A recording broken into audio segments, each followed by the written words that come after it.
वो आईडीएफ का सबसे बड़ा डोनर है। हमारे भारतीय मूल मूल के लोग, कितने लोग सामने आते हैं, कितने लोग बात करते हैं, कितनी इवन एनआरआई छोड़ी, जो यहाँ के इंडस्ट्रियलिस्ट है, कितनी बार बातें करते हैं, कितनी बार एक ओपिनियन रखते, नहीं रखते। ऑरेकल वाले को कोई डर नहीं लगता आईडीएफ को सपोर्ट करने में, पर हमारे लोग को, हमें डर लगता है मुंह तक खोलने में कि ये चीज बदलनी पड़ेगी, ये चीज ठीक नहीं है, ये चीज देश के लिए अच्छी बात नहीं है। चलिए, काफी समय हो गया, तो अगले टॉपिक पे चलते हैं। हमारा है, देखिए, चाइना's आर्म्स वर्सेस नियोम स्ट्रैटेजी। देखिए, चाइना का जो खुलासा आया है कि चाइना ने पाकिस्तान को ऑपरेशन सिंदूर के टाइम में काफी हथियार दिए, काफी हथियार नए हथियार थे जिनकी टेस्टिंग रियल टाइम पे हुई अगेंस्ट भारत, और ये चाइना ने दी। PL-15 की, HQ-9 की बात करें, और कुछ मॉडिफिकेशंस माना जाता की गई थी J-10 और J-17 में, which were to be tested against the Indians. ये चीजें उन्होंने की, ये बिल्कुल सही बात है। बट धीरे धीरे जो हमें समझ आया कि क्या हुआ, जब आप थोड़ा इसको डिकोड करेंगे तो आपको एक चीज समझ आएगा। काफी चाइना के हथियार फेल हुए, आप भी जानते हैं, हम भी जानते हैं। चाइना के हथियार नहीं चले, आप भी जानते हैं, हम भी जानते हैं। पर अब चाइना पाकिस्तान को नए हथियार दे रहे। एक तो 40 J-35 की बात हो रही है, एक KJ-500 जो बैलिस्टिक मिसाइल शील्ड और इंटरसेप्टर है, वो मिल रहा। अब काफी सारे हथियार हैं, जो न्यूक्लियर सबमरीन की बातें हो रही है, दे दिया है, देने वाला है, वो बातें हो रही है। तो काफी हथियार एक एक्सेलरेटेड पेस पे चाइना पाकिस्तान को दे रहा है, और पाकिस्तान का हथियार किसके अगेंस्ट है, या आपको हमें विवेचना करने की आवश्यकता नहीं है, और भारत के अगेंस्ट। अब भारत क्या कर रहा है? भारत ने आज जो न्योमा एयरफील्ड है, आपको मैंने 2-3 महीने पहले या 2 महीने पहले इस पे बात की थी, तो हमने उस फॉरवर्ड लैंडिंग स्ट्रिप को, जैसे एक टाइम दौलत बेग ODV मोदी जी के टाइम में ही ऑपरेशनल हुई थी, अब न्योमा जो एयरफील्ड है, ये फॉरवर्ड लैंडिंग स्ट्रिप है, ये highest airfield in the world है, इससे ऊंचाई पे कोई नहीं है। इसको आज हमने एक्टिवेट कर दिया है।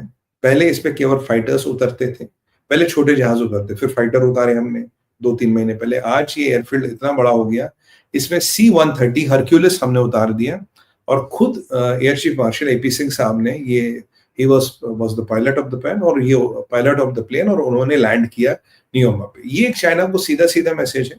अगर आप C-130 हरक्यूलिस उतार पा रहे हो, तो आप चाइना को बता रहे हो, we can deploy tanks, we can deploy battalions, we can deploy the equipment at a very very fast rate. तो ये कहीं ना कहीं एक चाइना को डायरेक्ट मैसेज दिया गया, और चाइना को बताया गया कि भारत में डिप्लॉयमेंट की शक्ति है। न्योम में फाइटर जेट्स डिप्लॉय होंगे, सुखोईज होंगे, राफेल भी होंगे लॉन्ग रन में, और यहाँ पे आपके सैम्स लगेंगे, और यहाँ आकाश प्राइम भी डिप्लॉय होगा, क्योंकि आकाश प्राइम की भी टेस्टिंग हमने लगभग इसी ऑल्टीट्यूड पे की है। और जो हमने ड्रोन्स सिमुलेट किए थे, वो चाइना के बेस्ट ड्रोन्स थे, which possibly Chinese can use against India, उनको हमने सिमुलेट किया था, और उससे हमने टेस्टिंग की थी।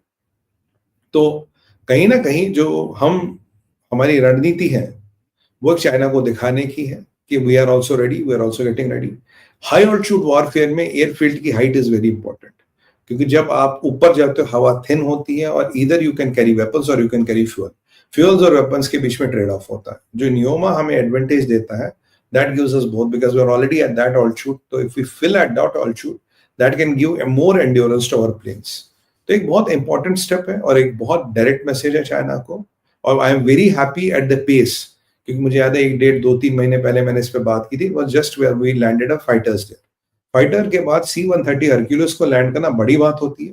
It takes a lot of time, energy and lot of endurance, और नवंबर में it is not a very friendly atmosphere and a very friendly winds and the climate there, but हमने लैंड किया। अभी I have pride in reporting to you that the world's highest air base is fully operational. भाई भारत, अब इसमें harden shelters भी बनाए जाएंगे, इसमें काफी कुछ करेंगे। जो चाइना अपने युद्ध की तैयारी कर रहा, जो तिब्बतियन प्लेटू में के ऊपर वो अपनी बेसिस की हार्डनिंग कर रहा था, जिसमें मैंने बात की थी, India is also preparing and repeating in the same point. तो मैंने कहा ये आपको बता दूं, और इससे आपको अवगत करा दूं कि हम भी अपनी कार्रवाई कर रहे हैं और करते रहेंगे। तो ये आपके एक चीज था, तो एक चाइना को जवाब दिया जा रहा है, और बाकी कुछ भी हो रहा है। और जब वो काफी चीजें जो बताई जाती, काफी चीजें जो कभी नहीं बताई जाती, जब कुछ जरूरत पड़ेगी, then China will know what we have and they will be utterly surprise, जैसे पाकिस्तान आया था। और अब की बात ये कि कोई ABCD वाली बात नहीं कि Chinese weapons were used against us and they miserably failed. ये भी एक कटु सत्य है, जो अब हमें बताना पड़ेगा और लोगों को समझाना पड़ेगा। तो साहब ये हो गया हमारा दिस थिंग। लास्ट टॉपिक हमारा है ट्रम्प वर्सेस ज़ेलेंस्की। अब देखिए ट्रम्प वर्सेस ज़ेलेंस्की एक खेल शुरू हो गया दुनिया में। ये ट्रम्प ऐसा आदमी है जो कहता मुझे नोबेल प्राइज दो, फिर कहता मैं पीस प्लान निकालूंगा, साइड में ज़ेलेंस्की को वेपन्स देता।